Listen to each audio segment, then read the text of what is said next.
This podcast contains strong language and adult situations and may not be suitable for those who are easily offended.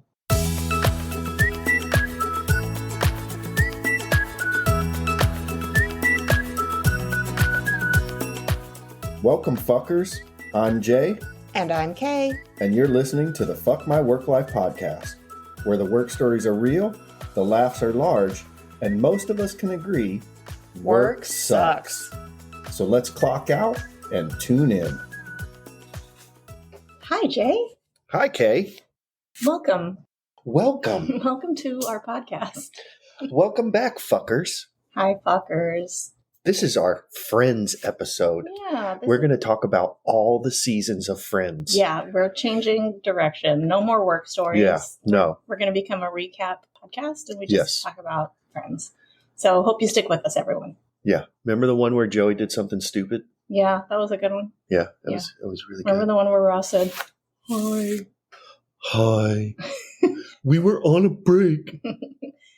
Just kidding. We're not going to talk about the show Friends. But what we are going to talk about today, this is going to be a special episode dedicated to friendships made at work. Yes. So before we get into that, Housekeeping things. So first of all, our Patreon, we want to shout out to our Patreon members, which are DM, Ken and Maria B, and Dan P. You guys can join our Patreon where you'll get early access to episodes and some bonus content and fun stuff like that for a measly little $5 a month. Yeah. We also have some fun merch. Yes, we do. Over at Teespring. Yeah, we've got t-shirts, mugs, glasses. We have all of the things. We did have a request for a duvet cover after a duvet cover? Episode.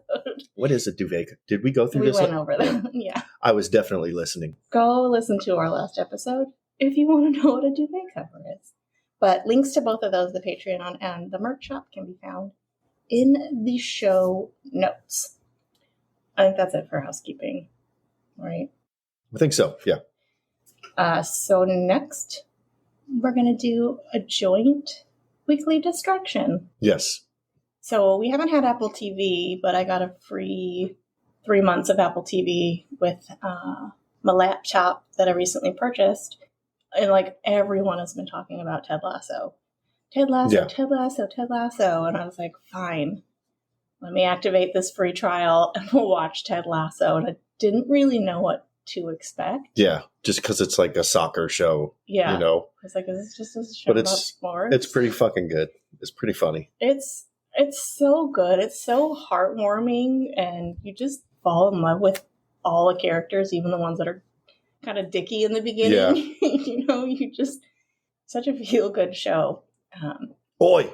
Yeah. Oi. That guy always puts on that voice because I don't think his voice sounds like that. What's his name? Ray Charles? No. Roy Kent. Yeah, Roy Kent. But yeah, so we've really been enjoying that. If you guys are just looking for a feel-good show, you don't have to be into sports.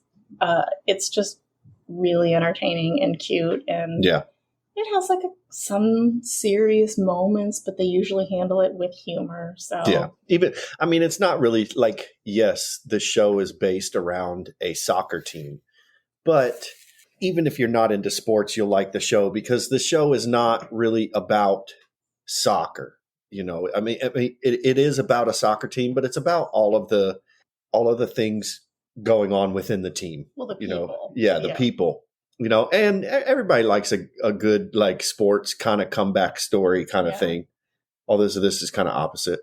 And even though the main character is Jason Sudeikis. Yeah, Jason Sudeikis. He plays some redneck from where is it? Is it Kansas. Arkansas? From Kansas. So even though he's American, this takes place in England. So you get, I'm sure the writers must be British or English because it has that British humor, which I appreciate and love. And I love the British humor. It's so really good. If you have not checked that out yet, that's our weekly distraction this week is Ted Lasso. We watched like the entire first season in I think 2 nights. Yeah. And now we're making our way through season 2. And there's only 2 seasons, right? No, yeah, we sad when we're done. But yeah, so that is our weekly distraction. If you guys want to share what is distracting your work brain from work, let us know. And hashtag weekly distraction. Righto. Oi, Oi, Jay, fuck off. what are you drinking? Wow. I'm drinking Coors fucking Light. Oh, I guess. It's a piss water American beer, but I fucking like it. I guess what we should say first. Oh, yeah. We drink because we work. Oi. Oi. Oi. What So, yeah. are you drinking, Kay? I am also drinking a Coors Light today. I'm not ashamed, you know. A friend B and I, she was on, in season 2. Yeah. Was the B is For Work Besties episode. You guys should go check that out. Real life friend who came on the pod and shot the shit with us. Real life friend? Real life friend. Cool. One that I know, like, in person as opposed to all the podcasts we have on as guests. Yes. Yeah, because you guys aren't real life. I mean, you're real. We've just never met you in person. Yeah. Yeah. But B and I really enjoy finding a place that will serve Coors Light in a nice ice cold frosty mug, so you get the little icebergs. Yeah. I mean, you could probably do that with any beer, but just because it's so light and crisp, it goes really well in a frosty mug. So speaking of B and friendships, Yes. this episode is dedicated to her. Aww. Because she's my good friend and she's going through a shit time right now. I'm going to get all teary-eyed. Yep. Look at you. But she's going through a shit time, so we wanted to dedicate an episode to her all about friendship. That's right. Oi, suck it up. God, this is the second This time. podcast ain't for pansies. This is the second time I've cried on this pod. I think, I've cried like 5 times, Yeah, I think. you cry like almost every episode, just nobody knows. Mm-hmm. You cry tears of Coors Light. I cry inside like a man. I just put it on a fucking shelf. That's right. That's what men do. Yeah, I'll cry when I die. If you're listening, then we'll send him some noises of kittens meowing again. So the funny thing about this is B saw my Twitter post asking for stories on friendships, but I didn't go into detail as to like why, like that we were dedicating this episode to her, and she actually sent in a story. Yeah. So it was like good kismet. Is that the right word? Kismet. I don't even know what the word is, so it's good for me. So I'm going to read that story now.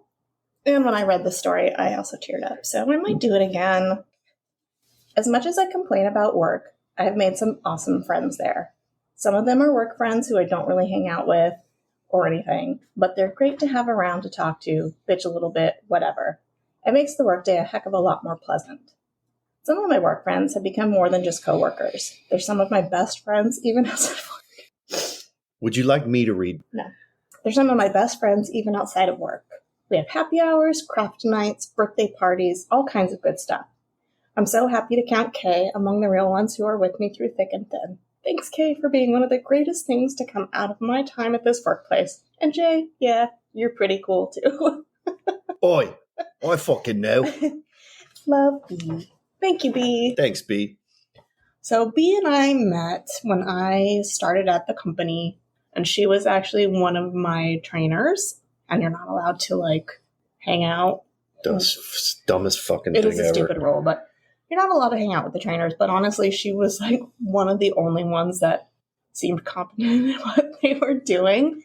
And she was just really smart and funny and made funny jokes. And I was like, she's cool. I want to be her friend. And while I was still in training, a friend of mine on Facebook, who was actually my brother's ex-girlfriend, who we weren't super close, but we were Facebook friends, posted a picture of a party that she was at. And I saw B in the picture with her. And it was just like, oh, okay, small world. You know, she knows my brother's ex-girlfriend. And so I mentioned it to her. Yeah. And she was like, oh, yeah, I'm like, blah, blah, blah. So we kind of started talking that way. And then when I got out of training, didn't really like talk to her or see her much until, so a couple years later, I was asked to start helping out with training, and she was still in there. So we started talking more and started hanging out, got invited to happy hours with her and some of the other trainers. And we just kind of became really good friends pretty quickly. It was right around the time of our wedding, so I invited her to our wedding, and like the rest is history. We've just been really good friends since, and like she said in her story, it definitely makes work bearable. Like if I didn't have her to bitch to with stuff, it would be really, really shitty. So thanks, B. We love you and appreciate you. That's right.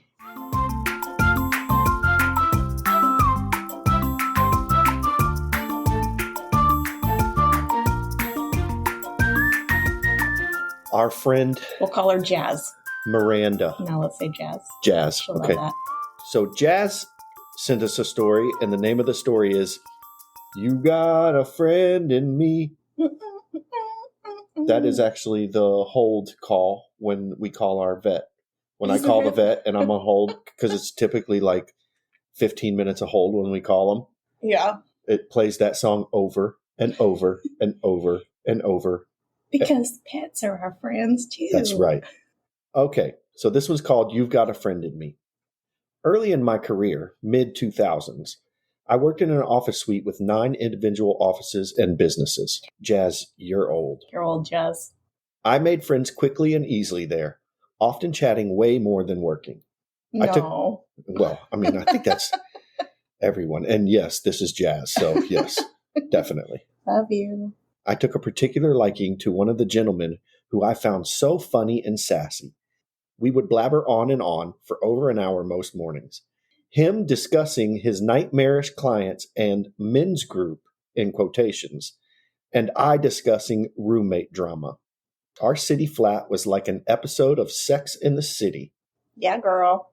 But only the all-female scenes when the women acted petty. It was a good time. I mean, that was a lot of the scenes like in Sex in the City. I feel like that's all women. Excuse you. What? He was kidding everyone. There goes all of our female audience. That was a joke, and it was perfectly timed. Come on. It was a good time. Anyway, my office friend, I will call him Dave, not his real name, became such a fun hang very early on. One day, my boss was asking me how I was liking the office and suite mates, and I said, I love it here. Everyone is so friendly. I love the diversity of the suite, too. There are lots of different ethnicities, and Dave, the gay man over there, he's a blast. That gay man, Dave. Being an out gay man wasn't a big deal at the time, although it wasn't as normalized in society as it is now. My boss replied, Dave is married to a woman and has 2 kids. He is not gay. You will meet his wife and kids. They stop by all the time. That's not a guarantee he's not gay. I sat perplexed. Yeah, no, it's not a guarantee he's not gay, but, I bet she felt like a piece of shit. Yeah. Good job, Jazz. Yeah. Way to out him, Jazz. Yeah. God. I was a good people reader, and Dave surely presented as a gay man in his stories of his men's group and his liking of his gay associate, Robert, whom I was also friends with. But I thought perhaps I was boxing people in too much. Maybe here 2 normative white men like, what the fuck? Hetero. Oh. I was like, what the fuck is that? Here 2 normative. Maybe heteronormative white men like men's group too, especially the kind that go clubbing every weekend night in the Castro district of San Francisco. Uh-huh. Yeah. I left her office and went about being great friends with Dave and the straight man with a wife and 2 kids. His wife and kids did visit regularly, and I even bought Girl Scout cookies off the younger one of the 2. I worked at the suite for 3 years, and our friendship remained strong and fun. When I eventually left to work elsewhere, our connection dwindled since it was mostly at the office and not outside of it. Years later, through colleagues, I heard that Dave's life had been upended and he was going through a divorce. What happened? I asked a friend over tea one day. You will never believe it, but he is actually gay. He came out to his wife and she filed for divorce. The kids are handling it pretty well. I knew years ago, I said, feeling very validated in my people reading skills. Skills. My people reading skills. I got them skills, yo. But mostly, I felt joy for my work friend Dave for finally living the life he wanted all along, out loud and without reservation. I still think about him, and it makes me smile. Oh, Dave. I hope you're living your best life, Dave. Yeah, me too. I'd also like to point out that Jazz is one of my oldest friends in the entire world. We've known each other for years. So when I was making fun of them being old, I am the same age. And she is also a gay man. Yes. So there you go, Jazz. There you go. No, but we've been best friends since 4th grade. Yes, we have. Do not argue with me. I'm going to go upstairs and go to sleep. Grumpy old I need man. a nap. He's such a grumpy old man. He is.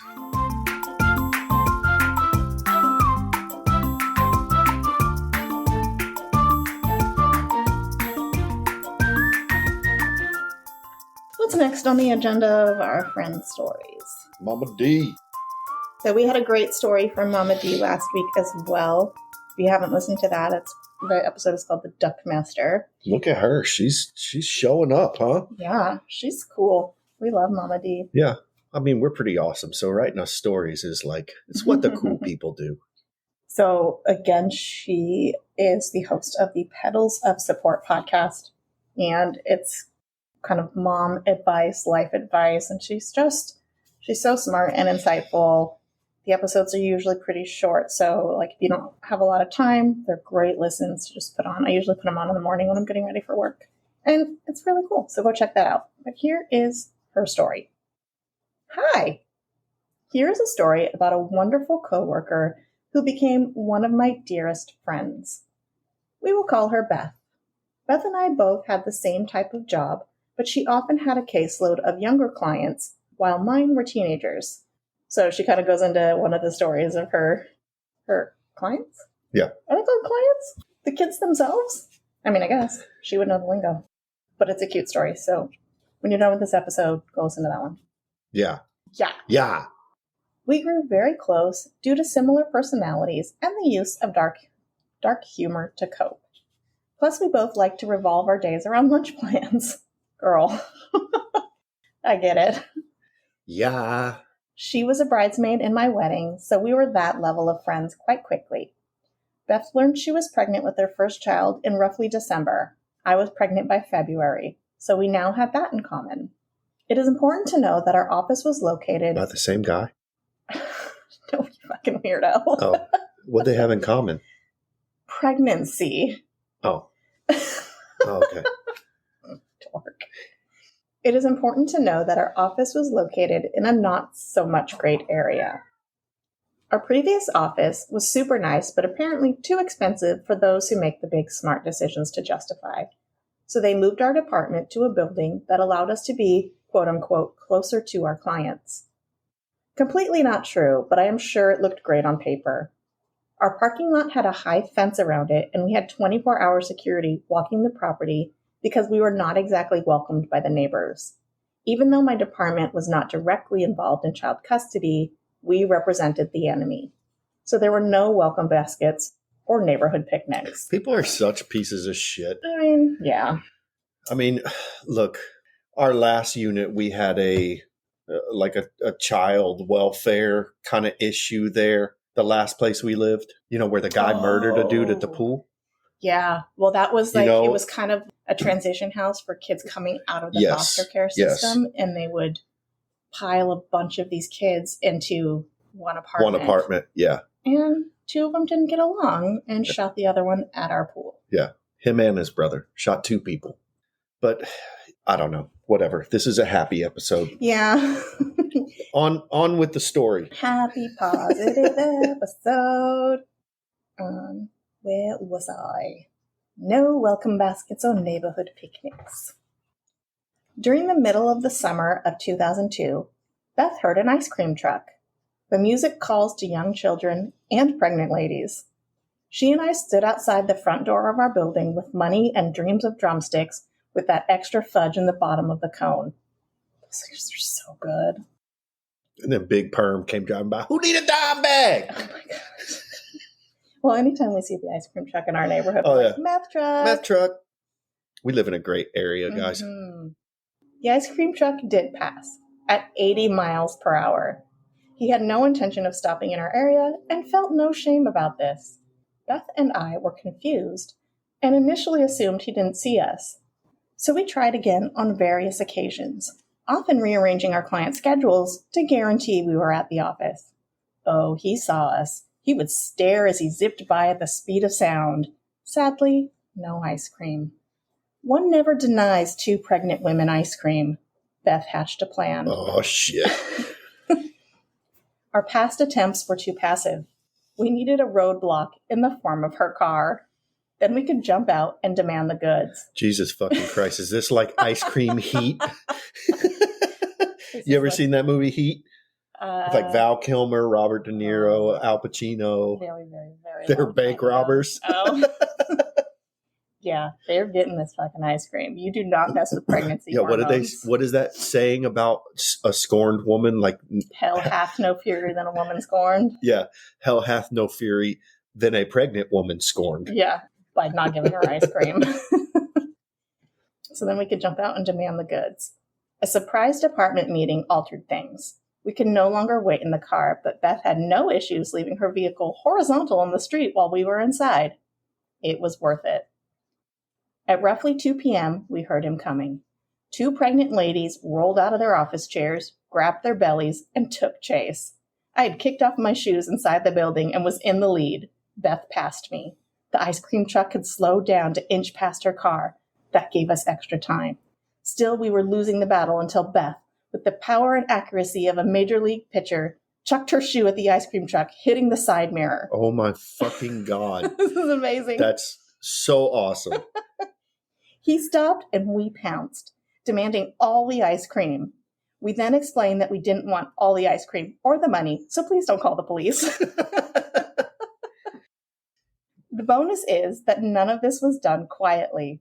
By the time it was all done, most of the apartment doors were open. Kids and adults were outside watching the chaos. Plus, our supervisor was yelling from the building to get her a push-up. Do they make those anymore? I used to love push-ups. It was kind of like just sherbet, right? Mm-hmm. It's like little round sherbet things. Mm-hmm. Oh, I still love those. The fruit push-ups? Yeah. Kids slowly came towards the ice cream truck. Beth and I quickly counted out money and said we would buy ice cream for as many kids as possible. Our supervisor arrived with her purse and took care of the rest. We called it neighborhood goodwill. We have been friends for 20 plus years, still call each other a few times a month. She's a wonderful person and still a troublemaker. And every time I go to her house for a barbecue, I am greeted by a shoe hitting my side view mirror. That was That's fucking great. I could see it like 2 women holding their bellies and like one hand on their belly, one hand on their lower back, like throwing shoes. Thank you so much, Mama D, for that story. Let's take a quick pause to listen to a promo for the Old Dirty Benches podcast. You old dirty benches. Hey, Dirty Benches. It's Patty and JD from the Old Dirty Benches podcast. Here on our podcast, we like to talk about financial crimes and sometimes, if you're lucky, our menopause belly. That's right. Patty and I focus our attention on white-collar crimes, or crimes that include insider trading, fraud, tax evasion, bribery, price fixing, and corruption. We might even throw in some of those movie reviews. So give us a try. See if you like us. And don't forget to like and subscribe to hear more crime after crime. Hi there. This is Dan from Casting Views, and you're listening to K&J on the Fuck My Work Life podcast. Now, let's get back to the show.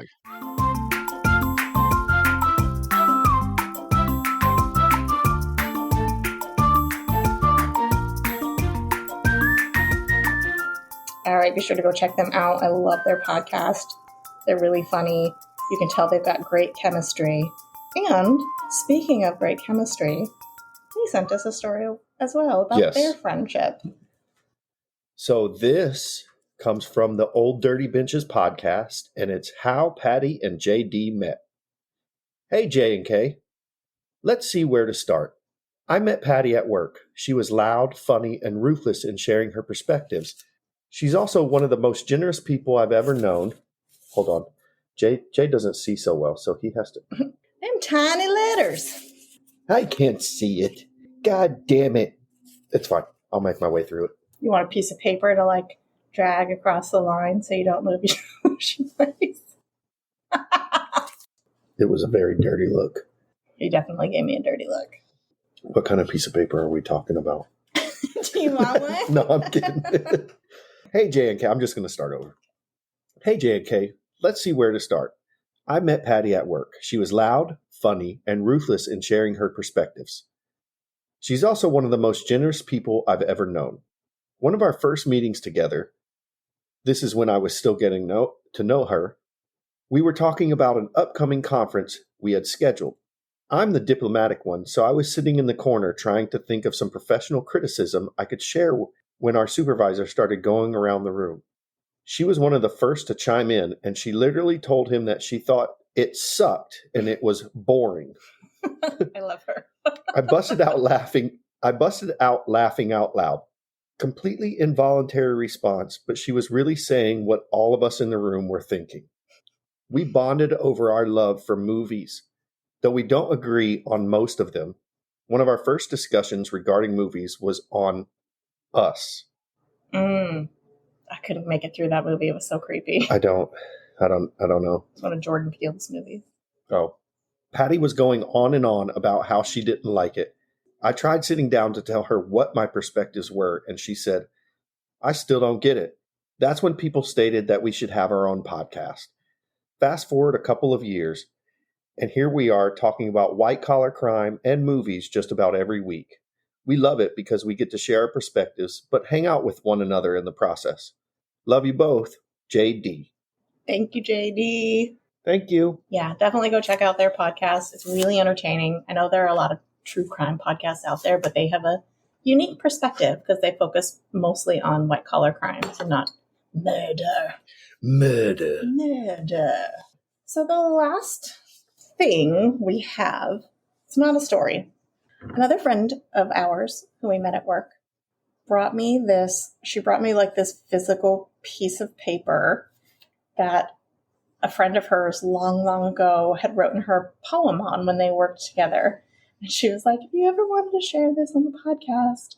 And I figured this would be the perfect opportunity to share it because it was like a friend writing a friend a poem at work. It was handwritten, so bear with me as I read through this. The title of this poem is Urine Hole Cake. I woke this morning to find out that I had a ride to work. Now I don't have to ride my bike, I said, with a giant smirk. So I get to work, and not but 30 seconds after getting out the car, I walk through the doors, turn around, and bam, there you are. It brightened up my day so much to see your pretty face. You're one reason I don't have a problem going to that dreadful place. So the morning went along, just as they always have, until we went to clean the bathroom, and that's when it went all bad. Change the urine cake, you say to me, because I did it last. No way, I say, that one's fine, and left it just at that. So you decide to go and change it. This really ticked you off. I knew right away, I could tell by the way, that you just wouldn't talk. That's all right. Be pissed at me. I honestly don't care. Why be mad over something stupid? I don't get it. It's not clear. But when you're mad, my day is bad. Work isn't all the same.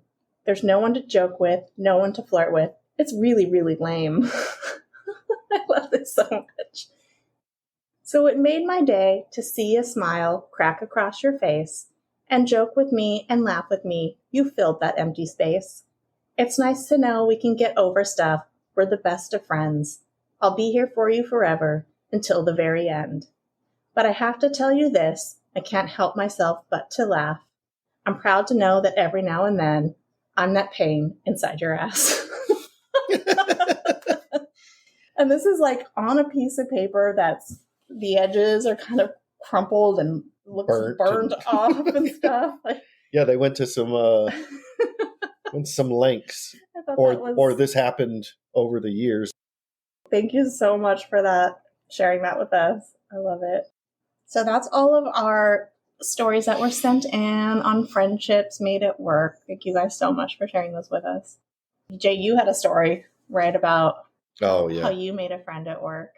Yeah. Well, I mean, I actually think this isn't how we became friends, but this is one of our first interactions. So there's a guy at work, and I started there, and at the time I smoked cigarettes and he smoked cigarettes, and we would always see each other at the smoking section. And, we got along pretty well, and he invited me to play poker with them because they would have poker on Fridays. And so I would go play poker. And so this didn't happen between us. And I don't want to say his name. Yeah. But this didn't happen between us until we were already like Friendly. friends, but not like close friends. Yeah. I was still New. new there. Yeah. Definitely. So he invited me to a happy hour. I forget what it was for. I think it was for someone's birthday. And we were at this happy hour, and they don't go light when they go to happy hours. Yeah. It is pitchers and pitchers and pitchers of beer. And there was probably shots, probably too. Yeah, there were shots. I wasn't doing shots though. But there was like 15 people at this happy hour. And this is not a bar we're at. It's a nice restaurant. Yeah. We were probably 2 hours into the happy hour. We were pretty lit. And I was like, we were out on the balcony, and he was sitting on one side of the table and I was sitting on the other side of the table. And he grabbed a glass of water because something fell in it, and he was drunk. Mm-hmm. I know he was drunk, and he went to throw it over my head, over the balcony, and it went directly in my face. Like my shirt was soaked, my face was soaked, and I can imagine his face when that happened. I can't. I don't even remember his face. Red? I just saw red. And I immediately was like, fuck this. Fuck you. You fucking throw water in my face. Like, why'd you fucking invite me to this happy hour if you're going to pull some shit? And I guess the whole time he was apologizing to me. And you didn't hear it. I didn't hear shit. All I knew was I was soaking wet, and I watched him throw it in my face, and I wanted to fight. And I was like, fuck you. Get your fucking ass outside. We're going. Yeah. Like that's it. We're fucking going. And, I had these little girls next to me. They were just like, oh, everyone at the table was so fucking scared, because I guess he was trying to like plead with me, like, dude, I'm fucking sorry. And I was just like, fuck you. Let's take this to the fucking streets. We're taking this to the parking lot. Fuck you. We're fighting. Yeah. And then, they kind of calmed me down, and we've been really, really good friends ever since. So they just calmed you down. And then how did you guys become friends after that? You just kind of forgot about it the next day, and then the next... He bought me more beers at the happy hour. Yeah. And was like, dude, I was apologizing to you the whole time. And it was not long after the incident, we were still at the happy hour, that I was like, fuck. Like, I kind of lost it in front of all these people that most of them I don't know. Mm-hmm. And I was ready to lose my job. Yeah. Because if we would have gotten in a fist fight, I probably would have lost my job.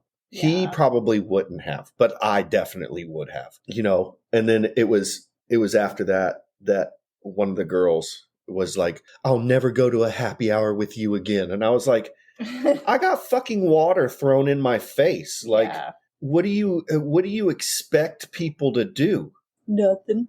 Yeah, I know. That's what people expect people to do. But you throw water in my face, I want to fucking fight. So the funny thing about this story is, not that long ago, we were over at this person's house, and Jay and him... It was a while ago. Yeah, it was a few years ago. Jay and him were drinking, and it was, getting like midnight, and I think we had to go to work the next day. Oh, I definitely was not going to work the next day. But it was a weeknight. Yeah. And they were outside drinking, retelling me, well, it was more like retelling each other, but retelling me this story about 5 times. Oh yeah, we were fucking hammered. They were lit. And you two, I'm just going to call you out here. You two can be like little schoolgirls sometimes. Like every once in a while, he will call on like a Saturday and you guys will be on the phone for 5 hours. Oh, yeah. I know.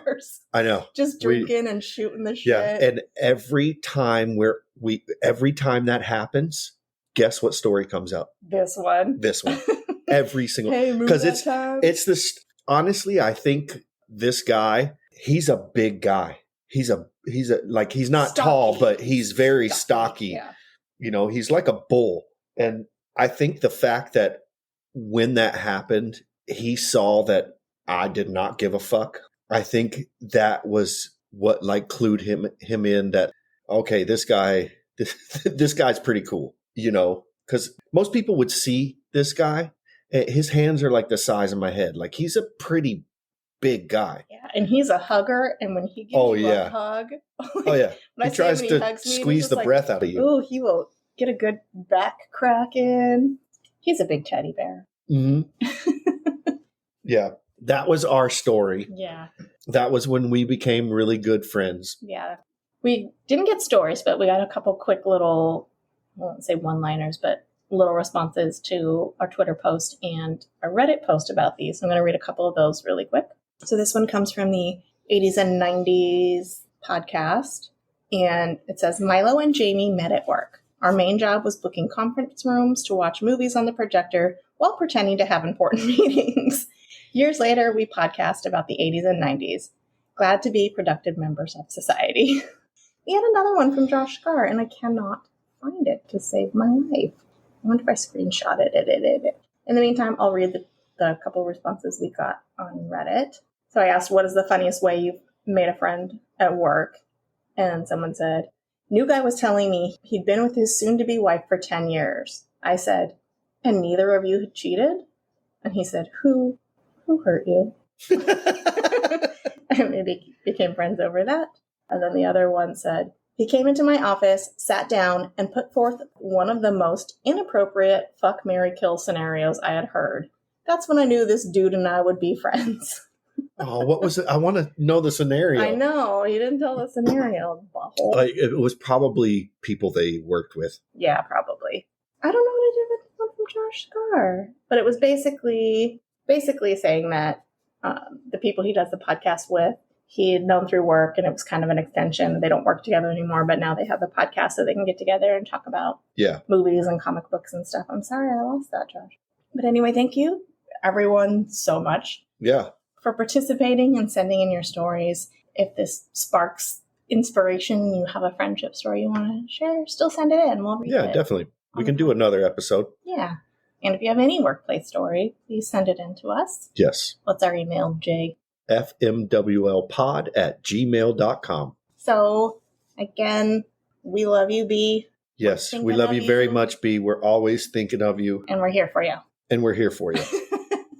All right. Bye, fuckers. Bye, fuckers. Tune in next week. Thank you for listening to the Fuck My Work Life podcast. If you enjoy the show, please consider leaving us a 5-star review on your favorite podcast platform. You can support the show by telling your friends or joining our Patreon. We also have some sweet Fuck My Work Life merch available over at Teespring. All links can be found in the show notes. Send your workplace stories to fmwlpod@gmail.com or leave us a voicemail at 310-818-3273. Be sure to follow us on all the socials at FMWLPod. And remember to support indie podcasts. They work hard to bring you a variety of amazing content. Until next week, bye fuckers.